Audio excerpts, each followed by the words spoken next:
What's up, gang? It's Matt from Primary Complete. We've been getting a lot of questions from folks wanting to know how they can support the show. Honestly, it's crazy to us that people are even interested in this. But to answer the question, there are several ways. The biggest way is whatever platform you choose to listen to the show, rate it and leave a comment.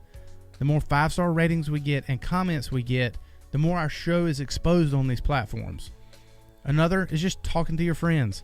If you're sitting at the firehouse kitchen table and somebody shares a situation or something they're going through, and you can remember a guest that we had or a past episode they may benefit from hearing, just suggest it to them.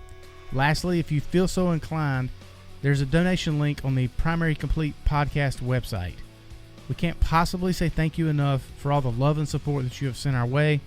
It's humbling to say the least, and we are continually grateful. Heavy red. Yeah, I like, if I'm eating steak, it has to be a good cab. You know, it has to be. But I like the Cab or Italians. yeah. Mm-hmm. Yeah, I grew up with those.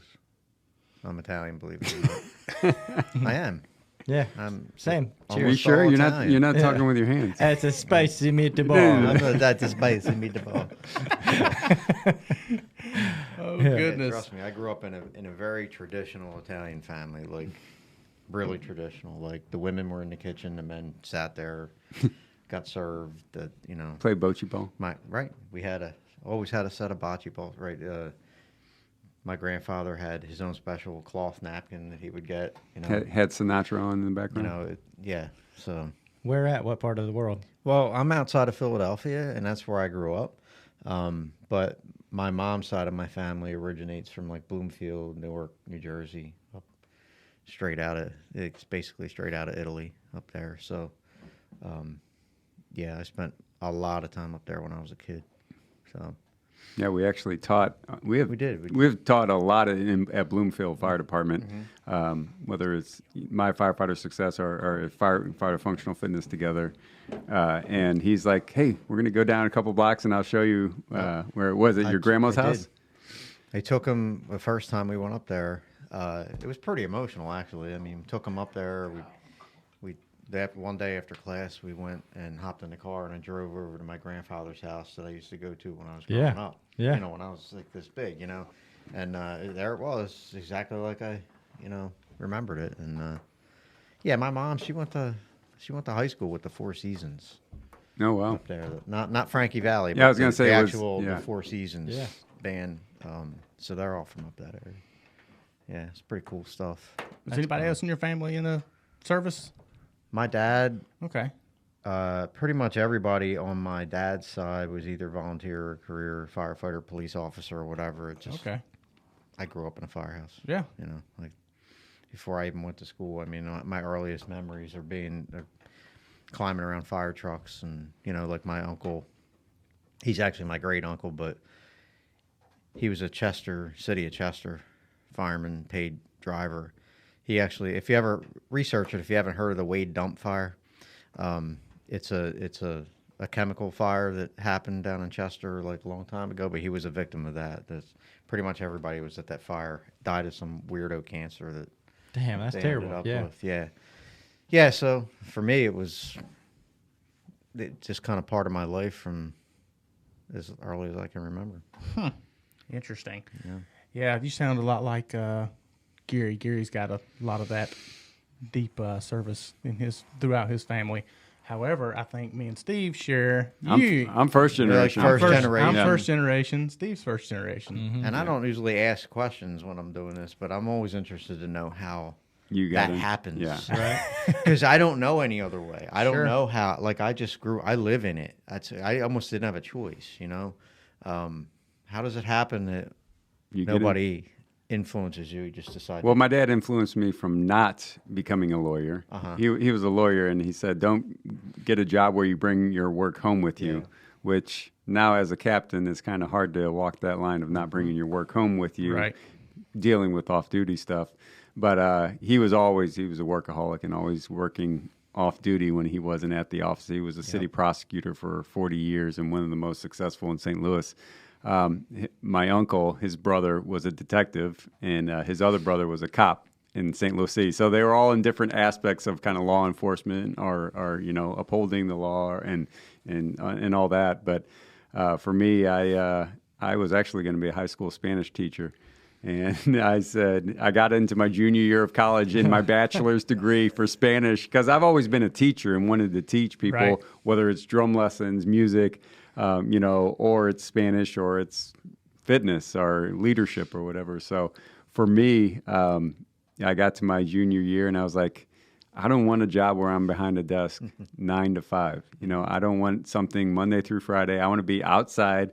I want to be interacting with people, and I want something that's physically demanding. And so that's how I personally, my junior year of college, got into firefighting. I got my EMT, license going through school up there, and then eventually firefighting it became. What about you? Oh, let's see here. I did it for the chicks, obviously. Yeah. And the tattoos and and the T-shirts. Yeah. Thinking back in the early days, that's a sort of a side fringe benefit of it, I suppose. I had a buddy who was a fireman, and we were real tight in high school, all throughout high school, and then just on the way up through the upbringing. I graduated from high school and worked for my brother-in-law who owns a gas company for a little while, and I was just like, it don't feel right. Everybody in my family has always done something in the healthcare industry. My father went to school to be a pharmacist, and then my mom was like probably at that time, at least a 30-plus year on-the-job nurse. My older sister was a nurse. Then my middle sister was a massage therapist. So, it was just somebody was always in the healthcare profession. And then I left my brother-in-law's house, and I was driving home, and I was like, I'm going to call Josh. I wonder what it's like to be a fireman. So I called him, and I was like, dude, what do you got to do to be a fireman? He was like, well, you got to come do an agility test and go through the process and all that. He says, just like getting another job. I was like, cool, when's that? And he was like, turns out Saturday. We're doing a process. Wow. So I went. First time I ever put on turnout gear in my entire life was the day I did the agility test for the little department that I worked for before I came to New Hanover. And how lucky that they were doing it Saturday. Right. Yeah. I had no idea. Well, that must mean, everything happens. But it was meant to be. Right? Oh, yeah, everything happens for a reason. There's reason. no accident. Right. Bringing them phones down a little bit, burning my ear holes. There we go. But weird that you said that you had to have a physical agility test. Why would any firefighter want to be physically able to do the job? Right? How strange is that? Strange. Yeah, but it's so that was kind of my inception to it, and it didn't take long. I went straight from Clinton to Fayetteville, North Carolina, to the fire academy. Spent 4.5 months there, getting all my basic classes and mess out of the way, and then straight on. I worked 7 days a week for 2 years. Wow, 7 days a week. We didn't work 24s; we worked 12s. So I worked from 6A to 6P for 2 years straight, every single day. How is that possible? Every day. How's that legal? Yeah. Right. Every day. Yeah, probably not. I was part-time. Right. I was part-time. They had full-time staff, and they were on shifts. So did you choose to do that, or were you forced? Okay. Okay. Dude, I was eat up. Yeah. We Give it to me. Dude, we were catching jobs all the time, and I loved. There was only 2 shifts, and I loved everybody on both shifts, and all the part-time staff. It was, I was hooked. Yeah. I was hooked. So I dove in with both feet as well. For sure. That's crazy. There was only 2 shifts? 2 shifts, A and B. That's right. And there was 3 guys on each shift, and they worked 3 12-hour shifts. We're off, 3 12-hour shifts, off. Wow. It was weird, but that's how it worked out for there. Yeah. Wow. And they didn't work weekends. Yeah, mine was less honorable. Was there a walking shame? Just the It was you do this or you're doing time. right. Yeah, court ordered. Yeah, this is your community service. Yeah, it's funny. No, mine. I had no idea I was going to love the fire service. Like, I had no clue. I just needed, the economy crashed, and I needed a job that had some insurance benefits and a consistent paycheck. Sure. Was this in 2008? I applied in 2009. Yeah. So I survived through 8, and then I realized, like, this isn't going to work out. I need something. So, I called a captain that works in this department, and asked him about it, and it was similar to Hoffman's deal. He was like, actually, we have a process opening. Yeah. What do I have to do? Yeah. Yep. So same deal. My first time putting on gear was for the test, and it worked. Yeah, man. I got on the job, and I still had no intention of staying. So they put us through this long academy. It was 7 months, like long. Oh, yeah. But we got every cert other than trench and confined space. Oh, wow.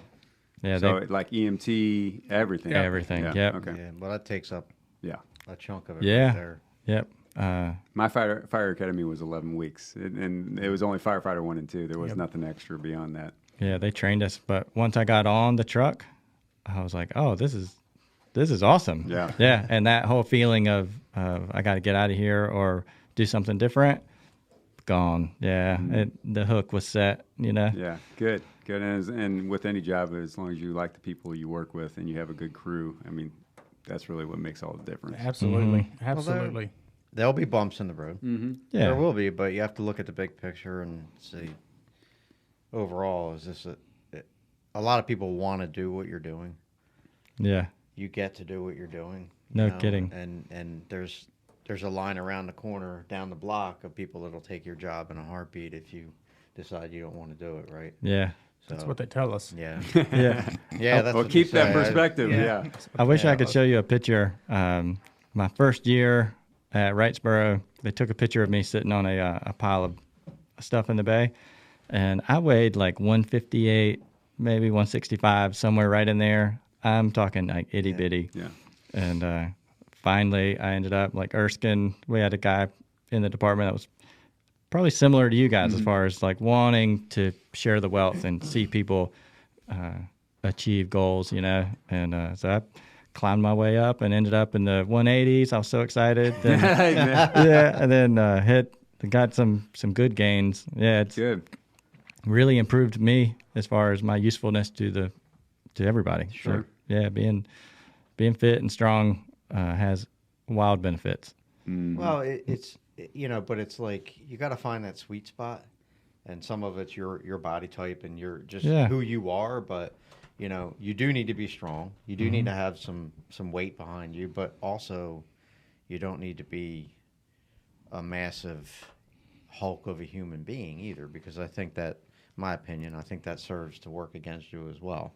So you got to find that spot in the middle where you're fit, you got the endurance, you have the muscular endurance, but you're not all puffed up on, all roided out with, enormous arms and legs, and you can't even move. You Can't even turn on your own pack. You can't reach around and turn the cylinder on your air pack, right? Yeah. So there's that in between. I know before I ever got into the fire service, I was a smaller guy. I'm still a thinner guy. But before I ever got into the fire service, that was really the start of my functional fitness training. I would put 50 pounds in a normal backpack and get on one of those steppers that's like this. It's not even the normal step mill. It's the steppers that go back and forth. And I remember spending 5 minutes at a time, high intensity on there because I knew on our physical like leg agility. warmers and stuff too when you did that. What's that? Leg warmers and stuff. Yeah. I had the ankle weights too. Yeah. And the head sweatband. Yeah, I had I'm gonna it find all. a picture of that. Yeah. It wasn't the 80s, but Richard Simmons version of yeah, really short shorts and everything. yeah. It was pretty awesome times. But I remember even back then, like the seeds were planted of functional fitness, for firefighters, and for a physical agility test, you got to be able to perform it at the highest level. And I was a smaller guy too, and back then I was probably in my 150s, maybe 160s. And I wasn't the biggest guy. So I knew I had to make up for it with having, the highest level of cardio was the most important thing to me. And then just building strong legs, because I remember firefighters telling me for physical agility tests, it's all about legs and lungs. Legs and lungs. Legs and lungs. If you have those two, it's going to get you pretty far. Yeah. That's solid advice, really. You got to get them getaway sticks thick.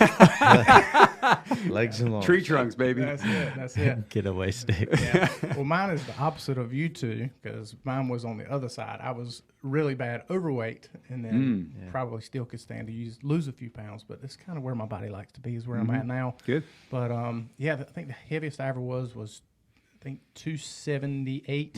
Wow. So I was big. You don't look it. Yeah, at I was all. big. And then I dropped all the way back down and I ended up getting under 180. but I was sick all the time. My immune system was beat to pieces. And then, so just kind of over the course of the past, probably 10 or 12 years now, just kind of, limboed a little bit. Sure. But I've never ever got big again. I think the heaviest I've ever been since I came down that far is like 212 or so. I hover between probably 205 and 208. Weight is relative, right? It's a number. Right. And if your weight is coming from muscle, not it's a whole nother story. Yeah. Right? That's what we talk about, right? It's a number. That's what it is. So, I'd say the same thing as you guys. Well, not you, but these guys, like when I was young, when I came into the fire service, I was probably like 145 pounds soaking wet. Yeah. And that was 145, 150 in that range. That was my general state, and had to go through and was lucky enough to make a grab and do that sort of thing and understand how this is back in like 1999, right? Before social media, so nobody ever heard about it, right? But you understand how you need that. You need that little bit of weight to you and that strength and all that, right? So you just have to moderate it and not let it get out of hand. Yeah. Takes weight to move weight. It does. It really does. It's all about balance. But you don't need to be 715 pounds either, right? So and you don't and it's your physical shape and size and your flexibility and your mobility. It's a lot of things. So 6 years ago, this book came about, right? Is it 6 years now? 6 years. 6 It came out years? June of 2016. I think I read it about 5 years or so ago. I read it shortly after it first came out. I was super thick in the fitness industry about then. I owned a CrossFit gym for a while. Oh, really? Oh, yeah. I was super thick in it, dude. Big time. Competing every other weekend. Yeah, I was in it for real. So I think I'm pretty sure it's probably been at least 5 years. It might have been earlier than that. It might have been shortly after it came out. But I think it was about the first literature that came out that was specific to our service. Mm-hmm. There was some other things that people were chit-chatting about and talking about, but the way it was laid out in the book was like, well, I mean, a lot of that makes a lot of sense for what it is that we do. And where did the idea come from? Well, I mean, it's the fitness industry. I was in it. Y'all are in it. Yeah. It's the most crowded space other than the business world. So I guess in a sense it is the fitness industry, but I don't know that we ever looked at it like that. We looked at it as this is the fire service industry, and the fire service profession has a serious problem. Yeah, there's always a need within the fire service to improve health and wellness. Okay. And so nothing against the fitness industry, but we weren't necessarily interested in solving that problem. Right. We were very interested in, through each of our own personal experiences and how we got to where we got, in helping make it better. And I tell this all the time. I say this all the time, very jokingly now, but I was worried about it when we were doing it. When we were writing that book, was that my biggest fear was that we were about ready to publish this and somebody else is going to come out with something. And we've been working all Because this time. how have they not come out with it Because already? we were scratching our heads trying to figure out how nobody thought to do this. And it really was odd to us as we learned more about it and we did the research and got deeper into it. So yeah, it was like, I was like nervous that like, man, we're going to come to a week before this thing comes out and somebody with a name is going to come out and say, here's our new program, book, whatever it is. And all that work's going to go, to waste. But I mean, as far as how it came about, it was really more about him and I, just kind of connecting really via social media. I was about to say, how did y'all? It wasn't Tinder. It wasn't Tinder, though. Yeah. It was Twitter. We were both already in that mode individually.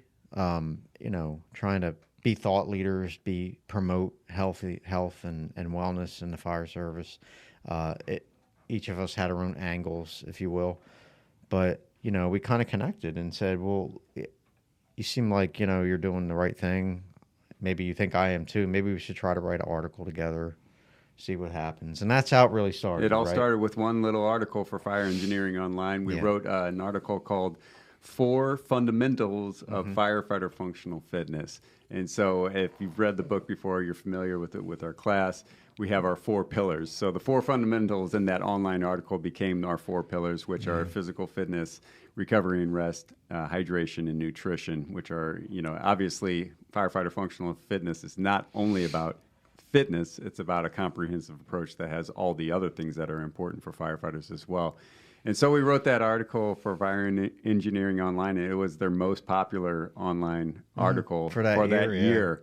And so we're like, oh, well, I guess we have something here. And then within that article, we had the Big 8 concept that's in our book, breaking down, what should be important for firefighters, what they should really focus on: core strength, cardiovascular capacity, flexibility, and then the 5 remaining functional strength categories: pushing, pulling, lifting, carrying, and dragging.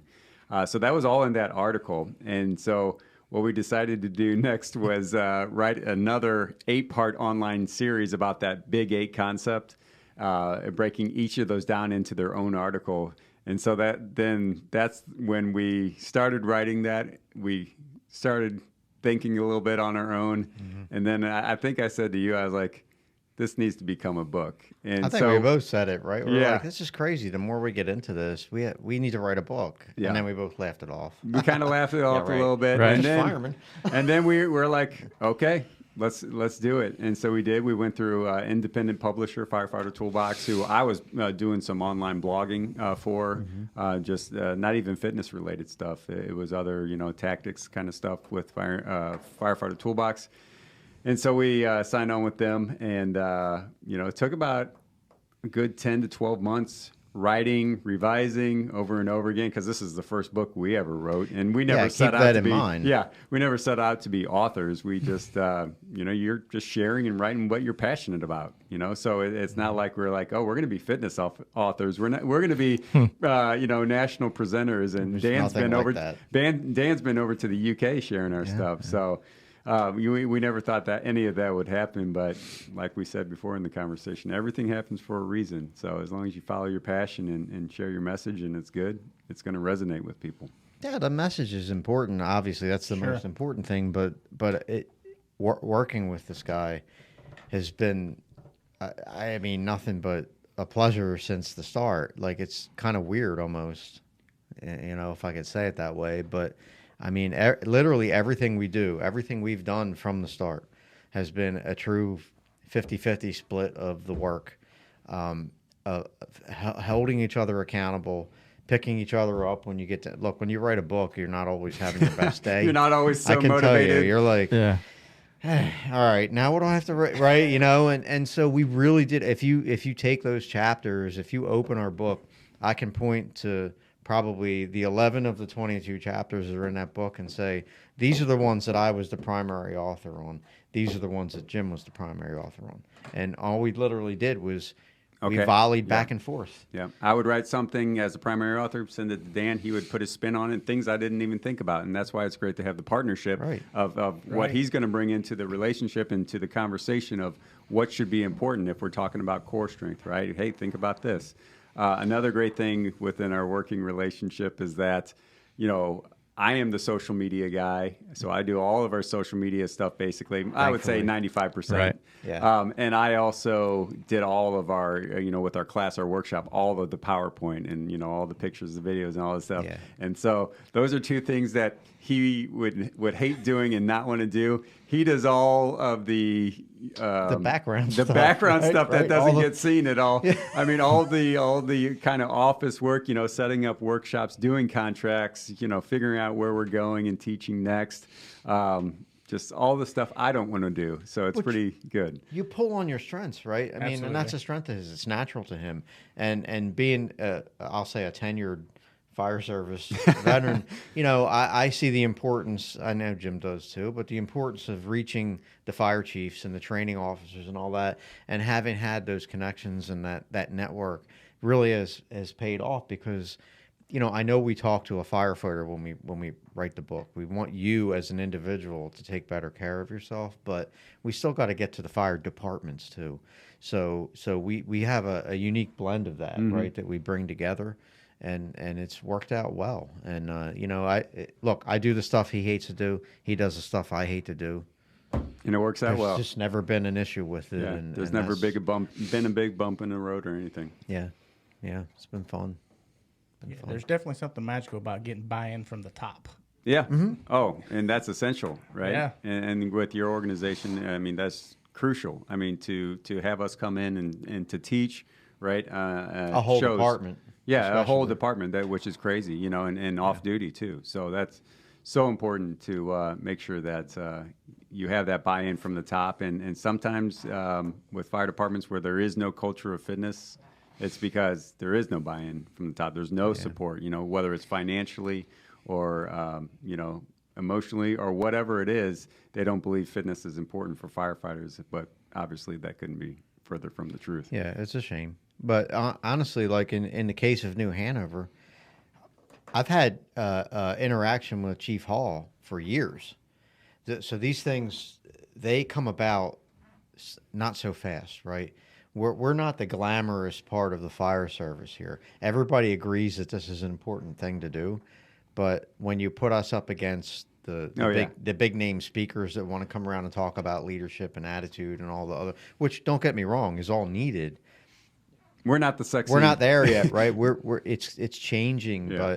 but these conversations that I have with folks like Chief Hall or Chief Pinson and like some of this started years ago. Some of it is not recent, if you will, and it takes work and time and sometimes patience and knowing that your message is important and people will get it eventually. Yeah.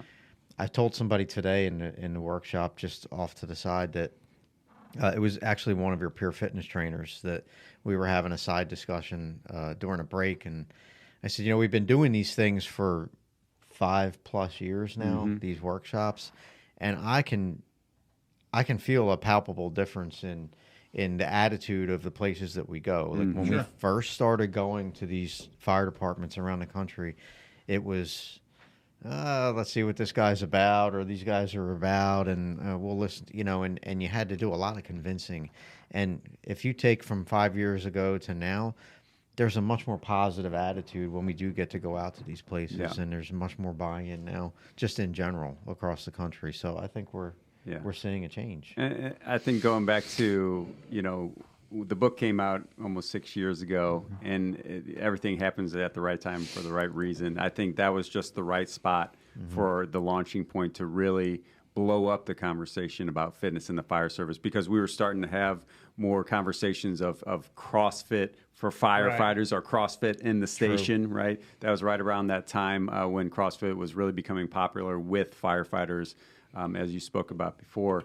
But just like now, where we're really starting to discuss more and more behavioral health is really at the forefront right now, and it's absolutely needed. I think there's a time for everything that comes about within the fire service, and I think that we just hit it at the right time. Yeah, why it's been definitely so part successful. of it. But I like I said to the folks today, the beauty of the fitness and wellness aspect of what we talk about is that it actually positively affects the behavioral health, the cancer prevention and reduction and all that. I have verifiable, documented proof that you know, I can talk all day about how I just did. I was at the National Cancer Symposium back in February in Miami, and I basically presented on how your fitness can reduce your risk of cancer. And it's documented, right? 20-30% different. How do we do that? Well, it depends on the type of cancer, but it has a direct effect. If you work out, if you train, same thing with behavioral health, right? You know, if you're feeling good and those endorphins are pumping and you're doing those kinds of things, it's a positive effect on your behavioral health too. Yeah. And we need that. We need that sorely in the fire service because we see nothing but crap. Yeah. You know, mind, body, soul connection. That's it. I'm glad to hear you say that. I thought it's obvious to me that there is a connection there. Oh. I've always wondered, you know, does everybody see it that way? Yeah, we actually did an article a few years ago now for the National Volunteer Fire Council, and they put it out in their quarterly, I don't know, newsletter or whatever you want to call it. And that's really what the focus was on, is how we make that connection between physical and mental health. And there's studies out there. You can research them yourself. It goes to show you that that everything when it comes to our health and wellness, look, whether you're a firefighter or not, everything when it comes to health and wellness is all connected. Right. You can't just take bits and pieces of it and say, okay, I'm done. Well, take the last 2 years, especially when COVID, we had the lockdowns, right? In was that 2020 when it first started, and think about the mental health of people. How that declined. Not being around other people, having that isolation, not being as physically fit and active. People who thought they physically had to be in their house and couldn't even go outside, to go for a walk, to go for a run, to go to the gym where their community is, to a CrossFit gym where community is so important within the CrossFit gyms. So, when you take that away, we are people. We're all about people. We're all about connection as humans. And so when you take that away, that's just one part of the puzzle of, taking physical fitness away, taking that communication and connection away. That is going to be detrimental to everything when we're talking about mind, body, and soul.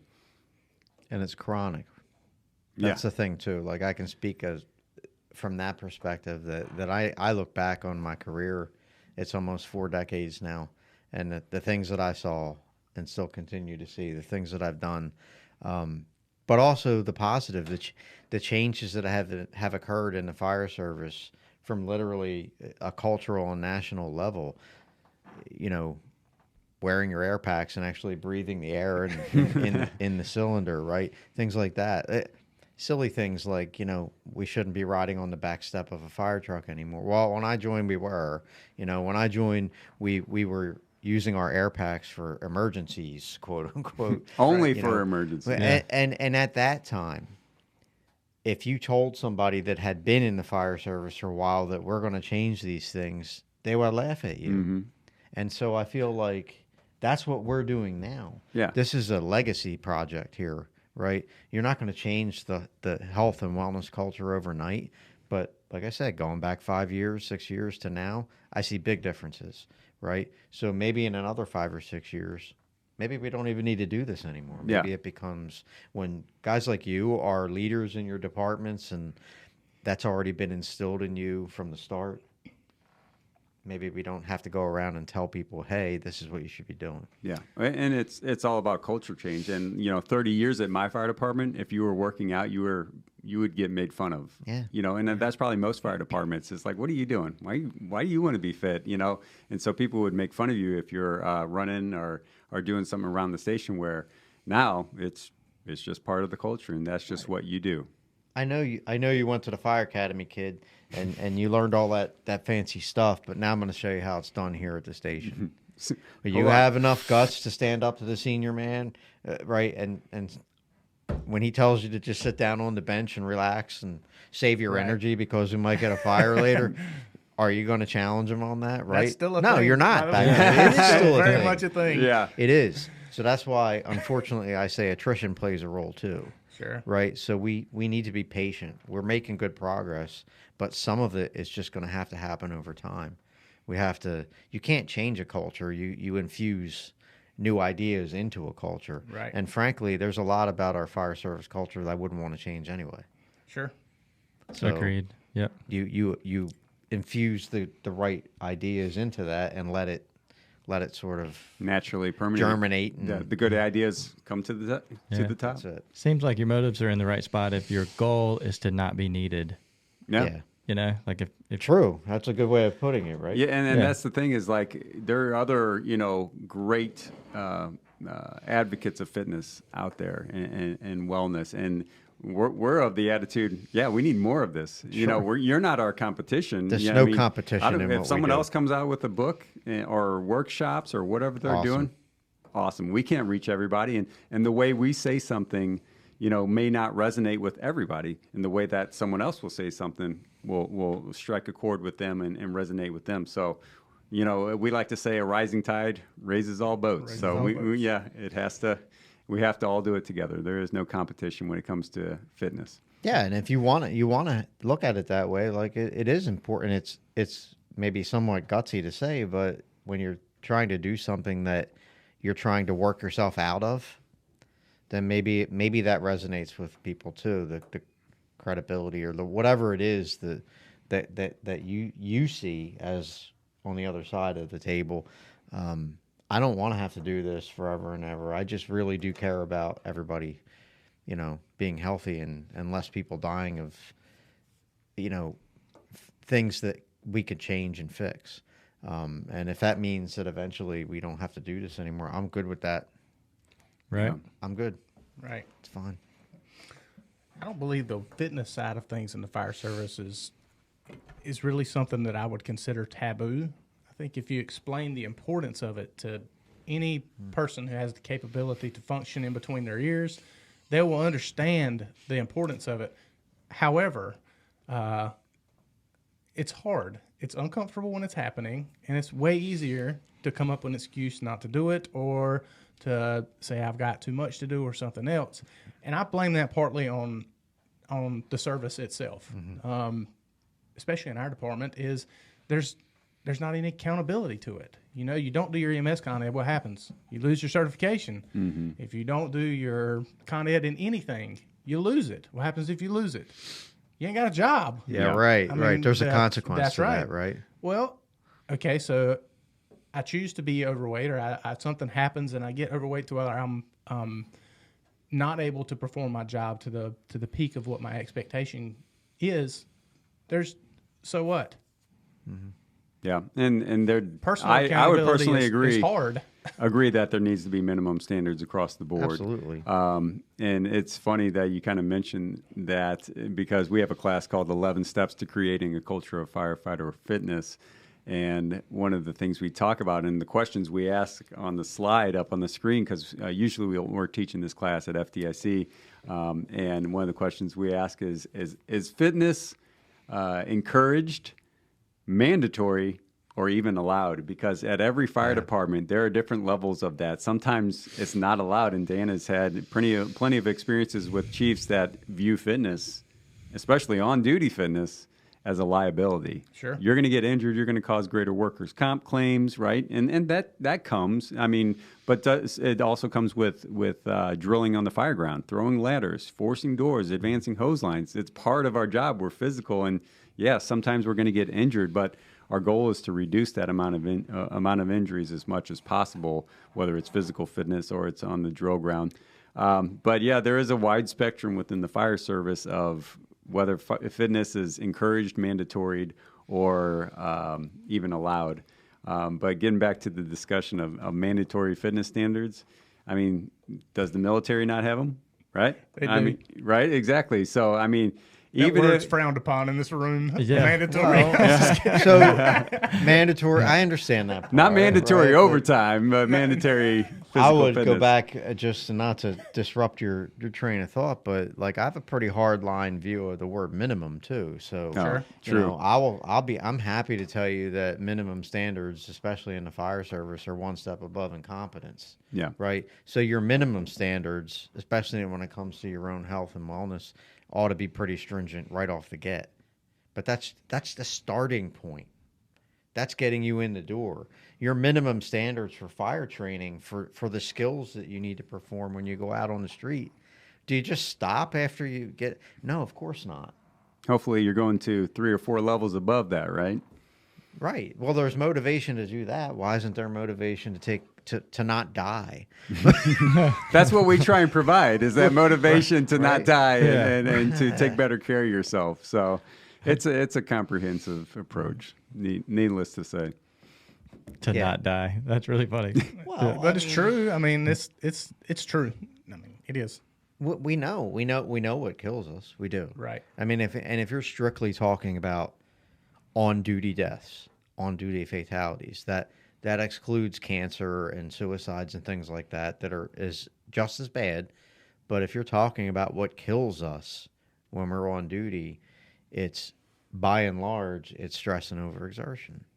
All the other stuff adds up to the rest. The collapses, the struck bys, the falls, the other stuff that, the civilians out there that watch the news see the big bad fire and the roof fell in and the firefighter got killed. And so you know that that's a rarity in relatively speaking in terms of deaths in the fire service. So we've done a phenomenal job over the years doing better at that. And you know that, as Patty Brown once said, you can go out there and do everything right anyway and still get killed. But we're not addressing our own health and wellness like we should when we know that that's the biggest killer of us on duty. When it's decade after decade after decade of 50 to 60% of all of our line of duty deaths are attributed to stress and overexertion, which is heart attack and strokes. I mean, don't you think there'd be a change by now? But that's what we're trying to do. We're trying to lead that change. And I would ask you a question, and you, what do you think about preventative maintenance programs for your fire trucks and your equipment? Mm-hmm. You can't do without it. Yeah, you can't, right? Why would we do that?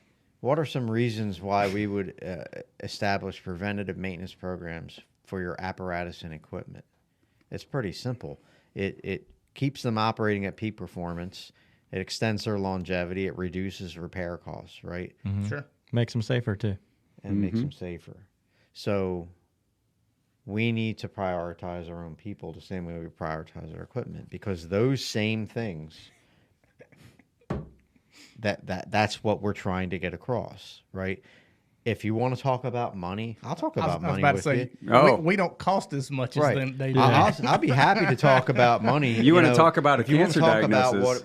Exactly, right? What it costs, a late stage cancer diagnosis, treatment of that versus early stage and cure. If you want to talk about how much that stuff costs, your city, your county, or whatever, we're fooling ourselves if from a chief level if we don't do a better job of taking the same care of our people as we do our stuff. Yeah. It's a proven concept, yet we somehow can't get that across. And I don't understand why we can't do that upfront investment, because in our class that I talked about, our 11 steps class, we talk about the return of investment for every $1 invested in fitness, especially for fire departments that have adopt the IAFF's Wellness Fitness Initiative. Mm-hmm. For every $1 invested, there is somewhere between a $1 return investment, so it's a break even, or it's all the way up to a $3 return of investment when it comes to physical fitness. And then if you talk about different other programs specific to back injury prevention or something like that, it can go all the way up to $12 return of investment with every dollar spent or invested for firefighter fitness and wellness. So money is not the argument from the chief's perspective. In relation to providing a robust, let's say $15,000, maybe all the way up to $25,000 gym at each fire station, which that might be high for some fire departments. We have a list that we can get you for $5,000 of a ton of great equipment, and you can reach out to us. We'll get that to you. But even just that investment of that money into the providing the equipment and providing the space to firefighters in their own stations to work out on duty, and allowing them to work out on duty, which some chiefs have that problem. Mm-hmm. There's so many pieces to the puzzle that will really help us change the way we're going. And yes, it does take a little bit of a financial investment.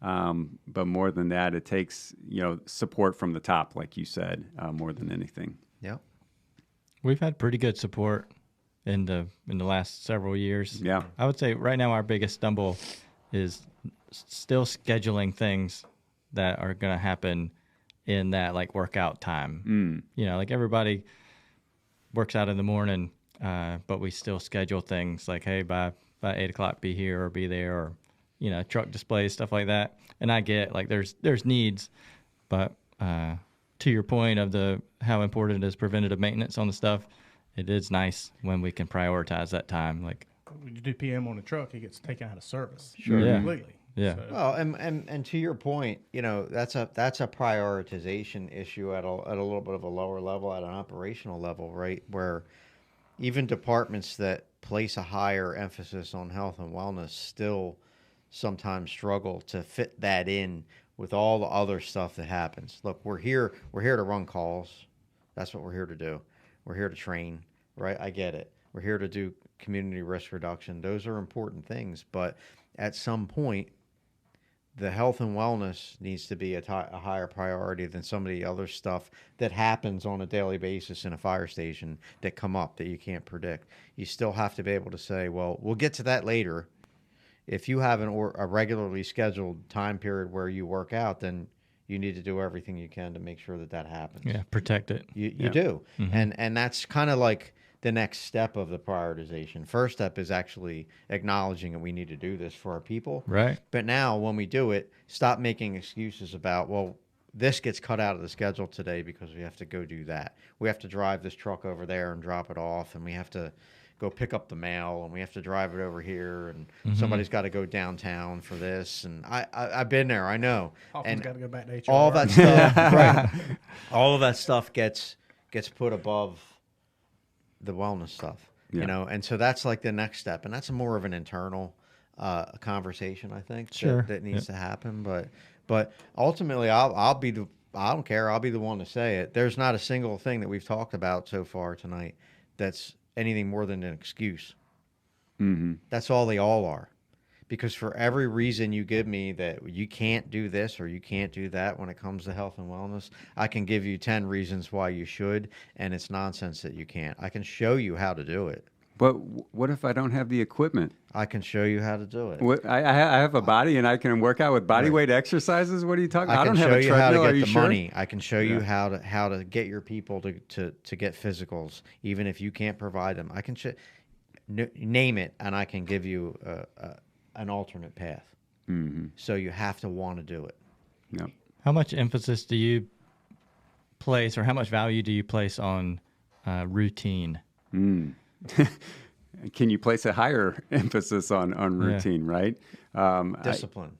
And it really. I would say discipline, not so much routine. And discipline will give you the routine, right? And I think that's what he's getting at, is that, and as we talked about in class, it comes back to your mindset. It comes back to the 3 A's we talk about in class. So attitude, accountability, and action. And if you don't have those three synced up, you don't have the mindset that I have to take ownership of my fitness. I want me rescuing my family, as Fit to Fight Fire says, right? I want me rescuing me, so I need to be fit and prepared for that, for your family, right? So I think it does come back to mindset, right? First, then accountability, and then, if we don't take action the last day that we talk about, the rest of it doesn't mean a thing, right? It's all just conjecture. It's all just theory.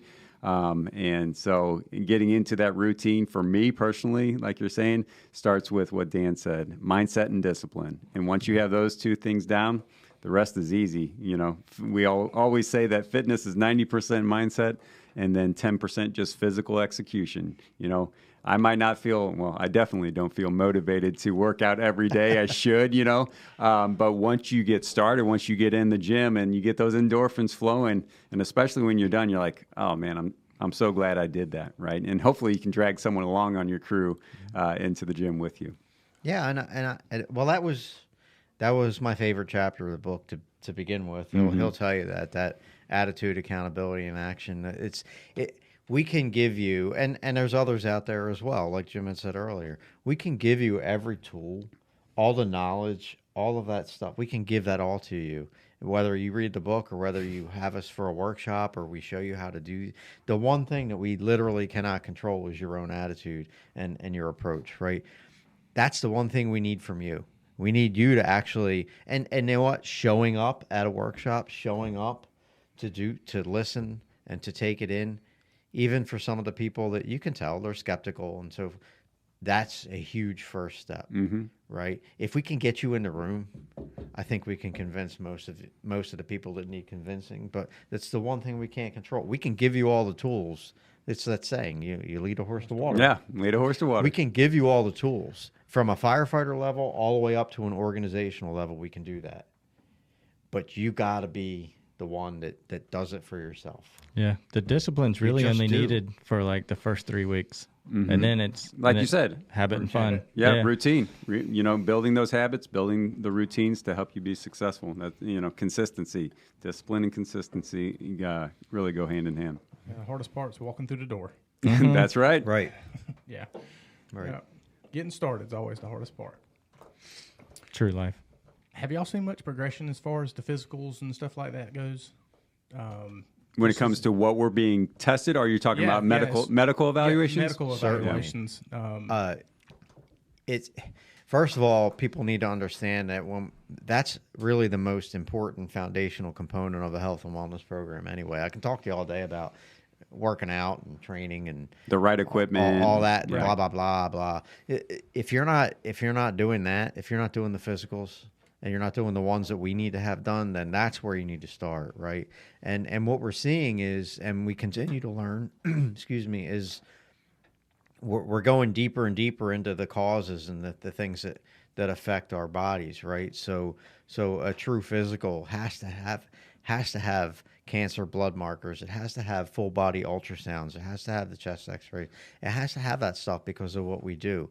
We're now talking about calcium screening, for folks to get baselines for that, right? We have amazing researchers on that side of the fence in the fire service that are producing huge amounts of data that are driving us right to the root causes of what's happening here.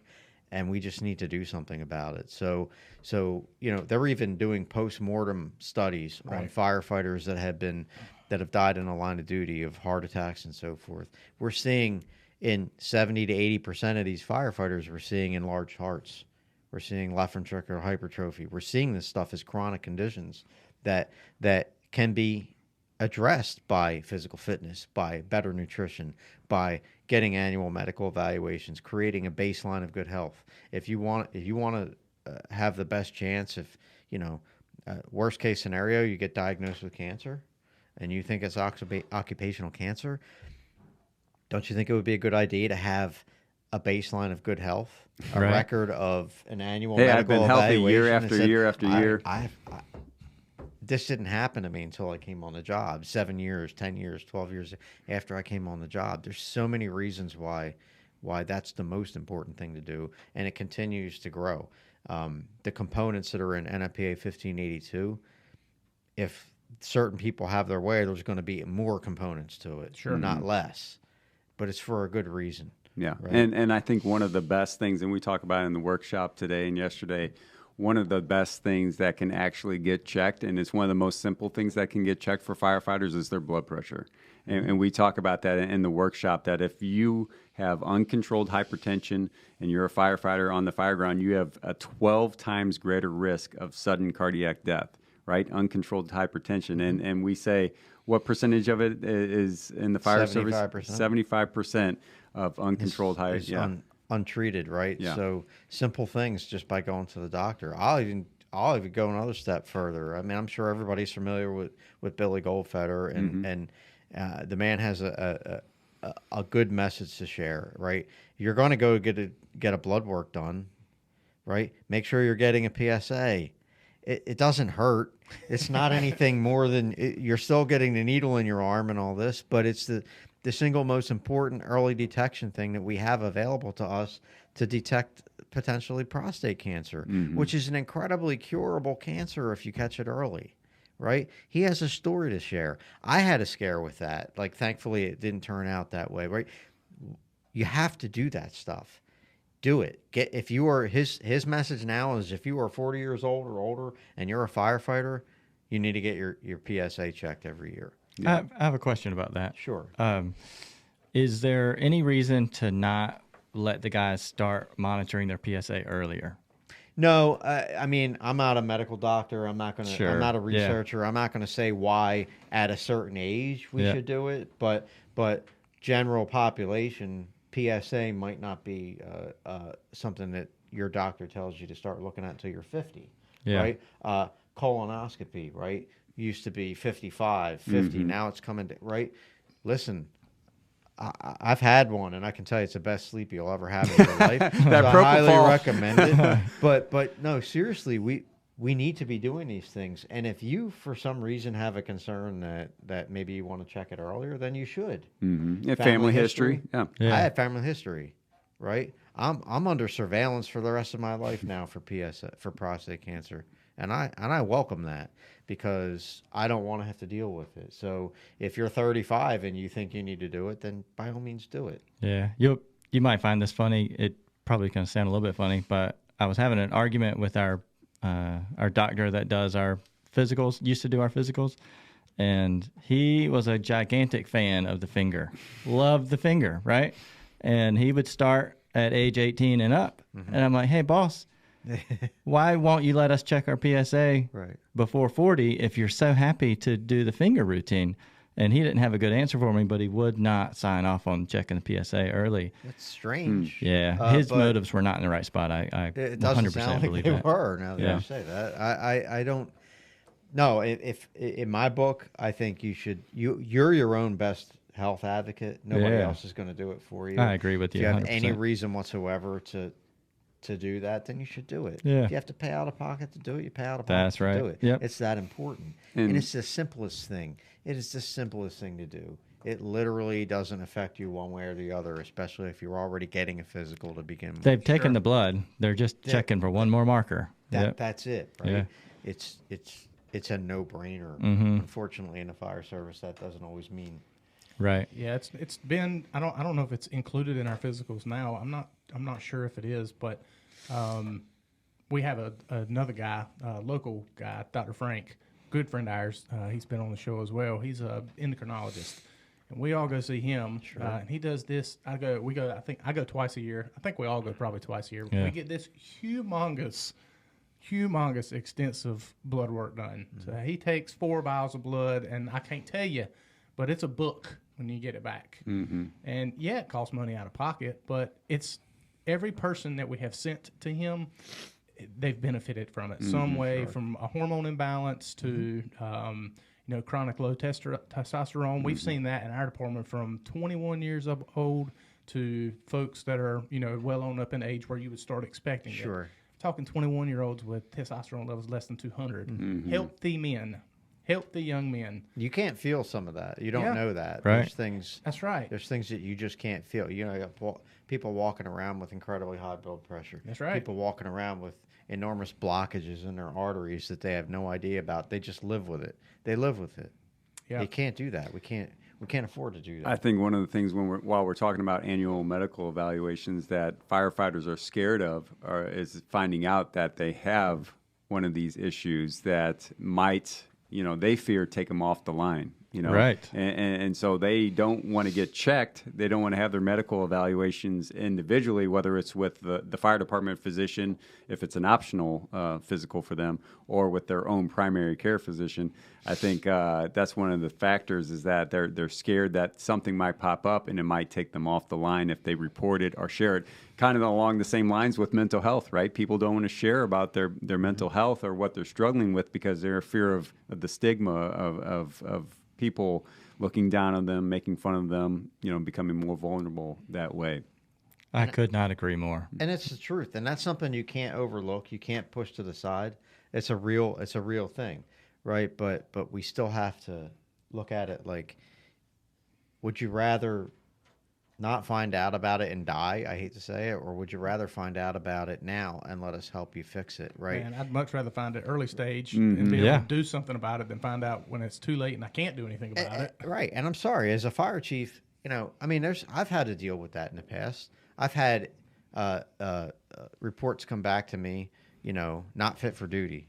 Here's the reason. Here's the section of the standard that they didn't pass, right? Well, it's still up to me whether I take them off the line or not. It depends on what it is, right? I've had firefighters that have had high A1C that they didn't even know they had. And they went and they got it checked. I didn't take them off the line for that. I said, you need to address this. And if next year we're still here, we got to talk about it. But if you give me a report that Jim has this cardiac issue that we're dealing with, right, that he's a ticking time bomb, I have every obligation to take him off the line and give him something else to do until we can get it fixed. I'm not going to take your job from you. I just want you to be healthy, right? The most courageous fire chiefs in our fire service are the ones that make people go get their physicals and help them take better care of themselves, right? That's how I look at it, So I get it that there's departments out there that look for reasons to get rid of people. To get rid of the issue. And I understand the fear, but I can only speak from my mentality as a firefighter and a chief. Like, that's not it. Like, I just want you to be better. I want you to be healthy. I don't want you to fall over on the fire ground. I want you to take the time you need. We'll give you something else to do until you can come back and be better than you were before. When you said offer them or tell them they need to go get checked out, is that something your department provides for them, or is it something they have to do with their primary care? So it really depends on the department. Everybody's going to have to. So you provide the physical, you pay for all that. If it's determined that you have some sort of chronic issue that needs to be addressed, a health issue, in most cases you're just going to use your own. You go to your doctor and you start following up with your doctor, and your medical benefits take care of it. Right. I'd say that's where the ball gets dropped. Yeah. So, but that's not to say we leave you high and dry either. Right. I'm talking about for the individual. When you tell them they need to go follow up with somebody, what's the likelihood of that actually happening? Yeah, because of that fear-based thing. That fear-based. That's right. What are they going to do to me? Are they going to take me off the line? Well, what's the likelihood of me saying? We all know what we would do individually. Yeah. But I would say this then. If I say you need to go follow up on this, and until you follow up on it and give me a clean bill of health, you're on admin duty. They'll all be in line in the morning, I would think. Yeah, right. So I'm not doing that as a punishment. No, that's right. At all. It's an That's incentive not a punishment. But if I have to do that and I have to put you somewhere where I know that like you're not going to overexert yourself and throw a clot or something like that, like Right. now I'm being dramatic about this, but that's what I'll do. You're still going to have your job, but the sooner you go get checked and get this thing addressed and do it with the comfort of your own healthcare provider and all that, then you come back and you go back to work. So with my Makes fire perfect department, it's mandatory. Our medical annual evaluations are mandatory, right? And so we actually go off duty. We get paid comp time for going off duty. And so if there is an issue that pops up, it's something that will get addressed, will get fixed for that individual. So it's not really an option for that individual if it's a major issue to get fixed. So like we've said before, there's all different kinds of spectrums to where fire departments don't provide any type of annual medical evaluations. They're fire departments that say, go get it with your own primary care physician, but it might not be a full NFPA 1582 compliant medical evaluation. Or there's my department that it's mandatory, and we're going to do this year after year, and we're going to check all these different things. And if there's a problem, we're going to try and address it. So we have a contracted fire department physician that we use year after year.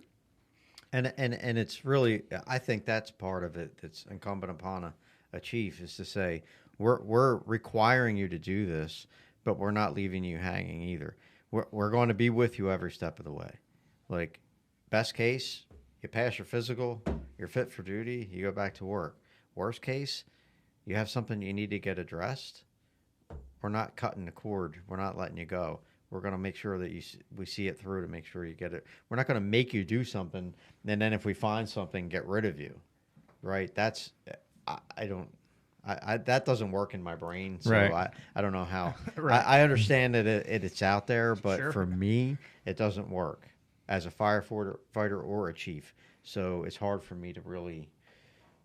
Right. Well, speak some on that or firefighters, understand that. some Like, what do firefighters you- think that the administration is out to get them. Certainly, That's what that's they what I mean. believe. I mean, and they I might get be that. more the slugs within the fire department, but they really believe that that's the case. And if they go to a medical evaluation, they're just looking for a reason to fire me. They're looking for a reason to get rid of me. And so that's why that fear again comes up with some understand that. firefighters, unfortunately.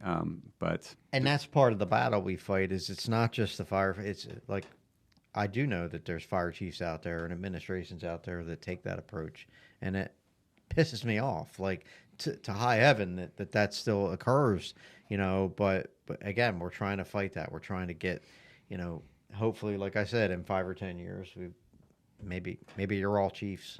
And Not this guy. It's not an issue. Well, you have to. I'm not suggesting you need to be the fire chief, but I think that if you believe in to be a something- change to agent be a and change leader agent, within your fire department. you do. You have to stick with it, and you have to. We all know it doesn't matter what color helmet you wear to be a leader, but for us to continue this, we need the younger folks coming up to lead, to continue to take that baton and go forward with it. You know, so maybe you are not going to be the chief, but maybe he is, or maybe somebody that you work with is, and that you're going to support him with that, or her. Absolutely. Right. And so we have to keep moving forward with all that. Right. Jim doesn't want to be the chief either. Nope. Right. Well, I remember when he didn't want to be a lieutenant or a captain either, but he's continuing to progress up the ladder a little bit, little by little. Captain's okay. I like working with the crew. I like but fighting now fire. he's acting up as a battalion chief here and there. And putting my feet in the water. Yeah. Yeah, I hear you. I see how it is. He keeps on trying to get me to go to National Fire Academy, do other stuff. Everybody should go to the National Fire Academy. Oh, I mean, At least it's an once. amazing experience for sure. And Look, folks, first of to all, be it's there, free. yeah, Right. And the experience that you get there is just, it's unlike any other. And it's not just in the classroom, it's this. It's after the class. Yeah. The networking and the conversations you have. Sometimes it's just support. Hearing that other people in other departments have the same problems you have and you're not alone. Yep. You know, you need to hear that, you know, so it's always a good experience to go there. I spent many weeks there, and, you know, I haven't been there in a while, but I can't wait to get back there. I can't. It's so worth it. Little plug for the National Fire Academy. There you go. We're not sponsored. So, I mean, if they want to sponsor us, they can. Yeah. You know, don't get me wrong. There's great local level training, great, you know, county level training, even state level training. But you've got to get out in the world. I've always been a proponent of seeing how other people do things, getting out of your own fire department, getting out of your own little cocoon, and realizing that your way is not the only way. Wait, are you saying that my fire department is? What does Bill Carey say all the time? You do you. Yeah. Right. Do what works for your fire department, your citizens, serve them the best that you can. But there's also things to learn from a lot of other firefighters, as we can learn from these podcasts and different guests you have on here.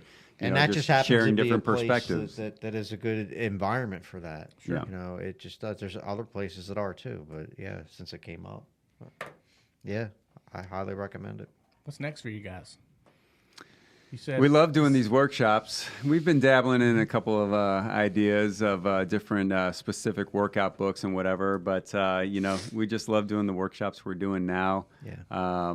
We might approach a couple different ideas coming up here soon with doing a lot of consulting with fire departments that are looking to build that fitness culture within their fire departments, and so figuring out the right next steps to take to really raise the bar when it comes to their firefighters' health and wellness. But I don't know if we're thinking about writing another book. Have y'all thought at all about scaling it?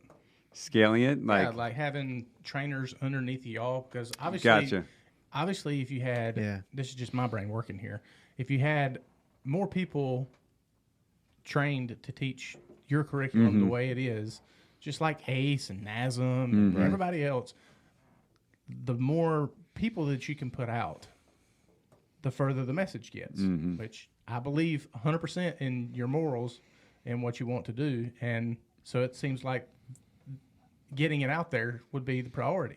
And I certainly will not speak for Jim on this, but I can tell you personally that I have, especially more recently, been thinking about that, just tumbling around in my head. Sure. Like at some point, you know, if the need is there and it grows beyond what we can accommodate, then absolutely. Or even if I get old enough that I just don't want to do it anymore. I don't want to drive all around and travel around. Right.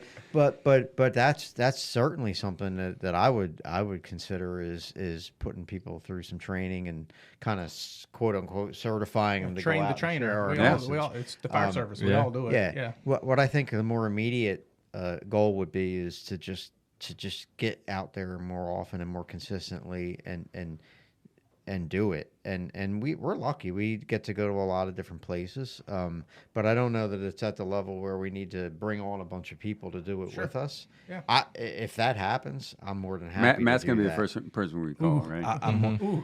That's always an idea that I want to pursue.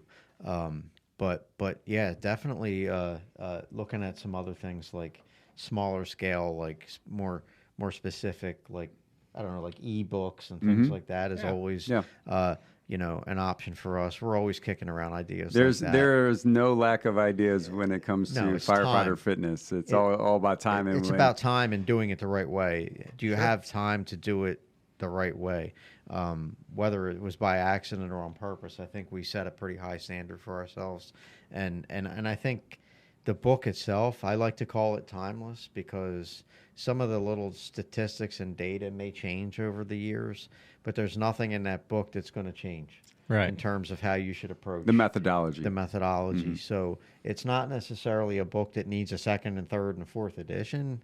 Maybe we need to do some branching out, more specific stuff. I've even talked about, like, with Jim about, like, kind of reworking one of our workshops to be more EMS focused, right? Sure. Well, it all applies anyway. Or law enforcement, yeah. But if we call it something different, EMS functional fitness or whatever, then maybe that entices some of those folks that are more EMS based to want to partake in it or whatever. So, and that's relatively small scale stuff that we can do without too much effort. So there's lots of things that we're thinking about. Comes back to time. And sort of letting it guide us in what we think the next step is. Hearing from people like you, chiefs and other folks that we go to about, like, hey, did you ever think about doing this? If we start hearing that here, there, and everywhere, then it kind of drives it. Of course we're going to do it, right? Because now I'm starting to see it's not just a local individual need. It's a need that more than one person, several people have said, yeah, this would be a good idea for you guys, right? Right. Of course I'm not gonna ignore something like that. So common demand drives innovation. That's right. Mm-hmm. Right. So, but there's also family and Jim's, my project. There's other stuff too, and you try to balance all that and make sure you have time for everything. So. Yeah, I need to find a way to make more time for a day. It's wild. Yeah, I'll sign off on that. Yeah, we probably all would. Yeah. Other projects. You have a podcast, Jim. Yeah. Tell us about it. Yeah, so I have a podcast which is actually from the book I wrote. So Firefighter Success, 20 C's to Firefighter Excellence, came out in the end of 2020 in December. And it's all about personal leadership principles to help every firefighter lead themselves, and if they so choose, lead other firefighters as well.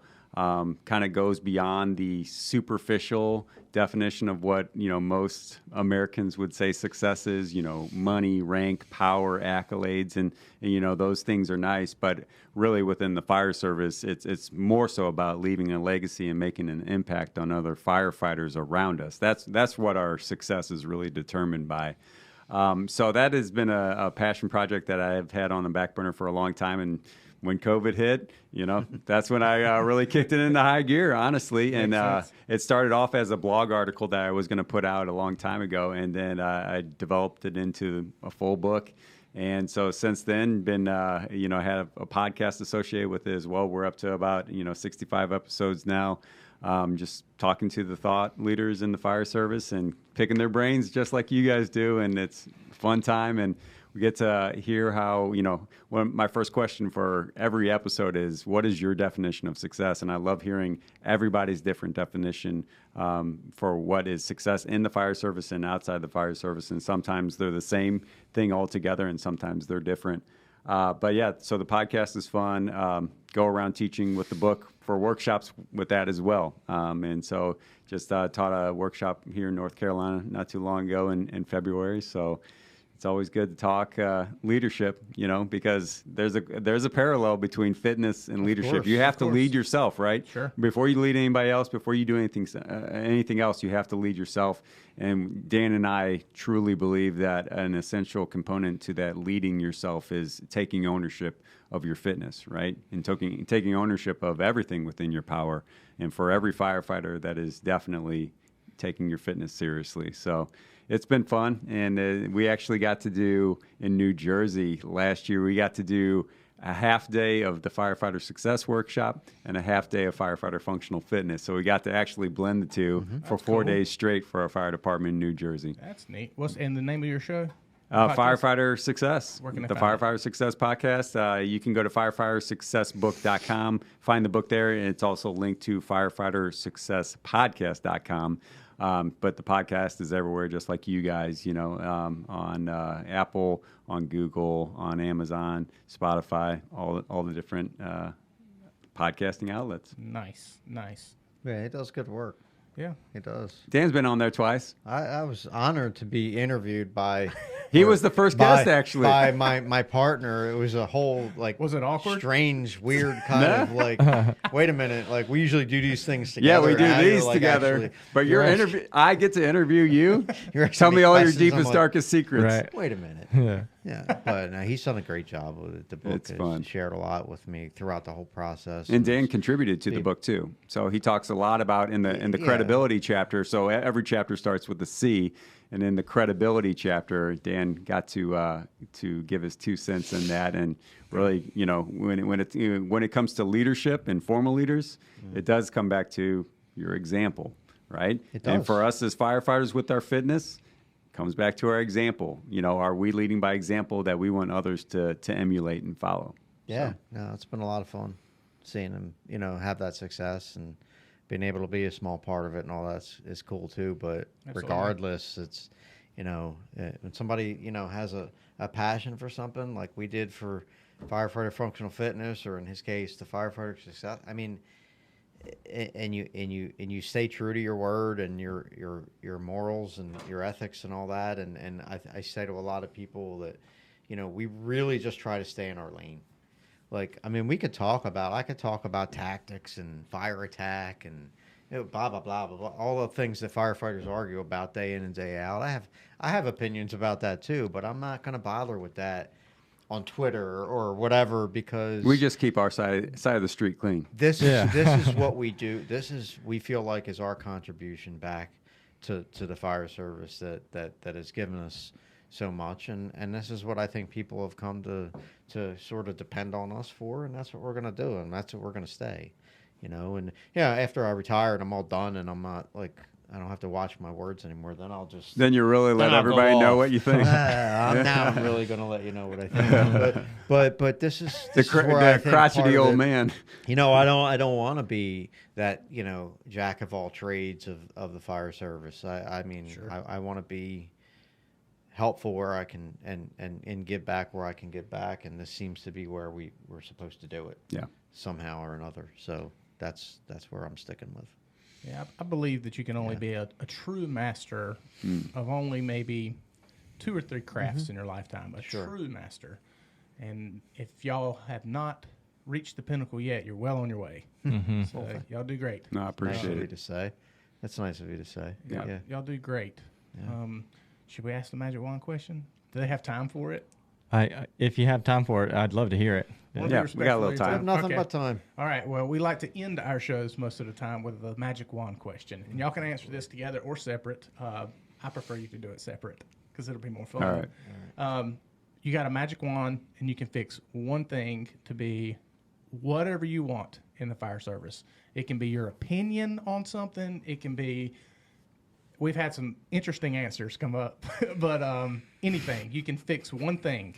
You one go thing, first. and it completely be all based off of your idea of what it should be. Oh, if it's a magic wand and I can make it do whatever I want, Whatever you want. I would make every single firefighter take complete ownership of everything within their power, and I think that would fix everything. That's a good answer. Yeah, it really is. Because it applies I to the don't- chief, it applies to the does. deputy chief, battalion chief, every single position down the line. If you worry about yourself and take full ownership of what you're responsible for, What would people do all day though? They're not going to worry about what the hell everybody else is doing. you mean I don't get to complain about you? I don't know how I could top that. I was thinking along those same lines, so I think maybe what I'll do is I'll compliment it by saying that you need to remember the oath that you swore and take it seriously. Word for word, line by line, it means something, and I don't know that everybody in the fire service treats it that way. So I think it sort of complements what Jim is saying. Absolutely. You're going to take this oath. You're held to that standard, every last bit of it. And quite frankly, if you're not going to to look at it that way, then you should probably find something else to do. And that maybe would take care of a lot of problems too. I hate to say it that way, but you swore an oath, and that means something. And I don't know that everybody looks at it that way. And so that I think that I would tap everybody with my wand and say, this is for real, and you can't back out on any of this. Yeah. And if I had a second magic wand, Okay. I would say, just simply put, don't forget the passion you had when you started the job. Remember that every day, whether you got 3 days on the job or you got 30 years on the job. Don't forget the passion you had when you first started the job. No, because I think you owe it back to people. Like, I think to put a sort of period at the end of all this is that, we all have our ups and downs in the fire service, and you guys as younger guys are going to still experience ups and downs that you have no idea about yet. None of us do. But at the end of the day, at the end of your career, like at the end of the fire service, like it has given you so much. And I think it's incumbent upon us to pay it forward and to give. I hate to use the cliche, but like we need to give back, and we need to find a way, whatever it is. For Jim and I, we know what we need to do. You may or may not know what you need to do yet, but you need to find a way to continue to inspire the younger firefighters coming on and make sure that they understand what this is really all about, the culture, the responsibility, all of that, and make sure that we continue that long after we're gone. So that's really what it's all about to me, is just giving back to a profession that's given me a whole hell of a lot. Amen. Amen. I like it. Those are great answers. Is for the fire chiefs that will hear this, if they need to contact y'all and they want you to come put on a workshop for them, how can they contact you to find that? To do that. So our website is firefighterfunctionalfitness.com. You can get the book there. You can get other things like T-shirts, challenge coins, all that different fun stuff, stickers. But if specifically that we do have a workshop page, and it's firefighterfunctionalfitness.com/workshops, and that will give you everything you need to know to dabble into our workshops. Just and then enter in the information. There's a contact form, and I'll send you everything you need to know. There's a contact form where you can fill out your name, your email, how many people you have in your fire department, what you're looking for, and then we'll get back to you without a doubt within 24 hours. Yeah, and maybe you don't know what you're looking for. Maybe, but we have a very comprehensive documentation on the things that we can provide, and we're flexible as hell. So if there's something that you really want to focus on specifically, we always adjust our programs to make sure that we're giving you the content that you need locally. And other than that, firefighterfunctionalfitness@gmail.com, right? Email us. We're on Twitter. Twitter, Facebook, and Instagram. IG, yep. All that. The handle for all that is @firefighterffit. Okay. For every one of those. The email, firefighterfunctionalfitness@gmail, that goes to both of us. And depending on what the question or whatever it is, we just sort of have this knowledge of who will respond to it. Sense of who's going to respond to it absolutely. and who won't. We answer every single person all the time. Phone, email, text message, and if you're private message, whatever. If you need to reach out to us and you want to talk to one of us, if you're not a fire chief and you're just a Joe Blow firefighter and you need advice on your fitness, right? You don't know what to do, reach out to us. We'd care. Love to have that conversation. That's what keeps us going, right?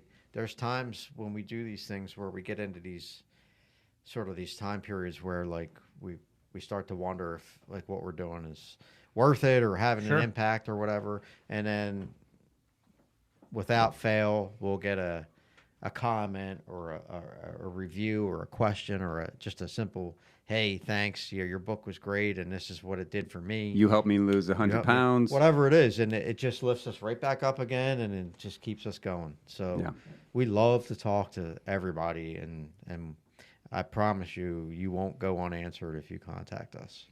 I'll definitely put all those in the show notes and whatnot. Yeah. And I'll link all that stuff down. Gentlemen, we appreciate y'all being so generous with your time. It's been fun. Cramped. This is a lot of fun. Yeah, it's been a quick, busy trip here, but that's good. That's good. We might not have had the opportunity to do this otherwise, right? Right. So this has been awesome. Yeah, thanks for the opportunity. Absolutely. Steve? That's it, man. Thanks for coming, guys. All right, man. All right. Been a pleasure. Anytime. All right.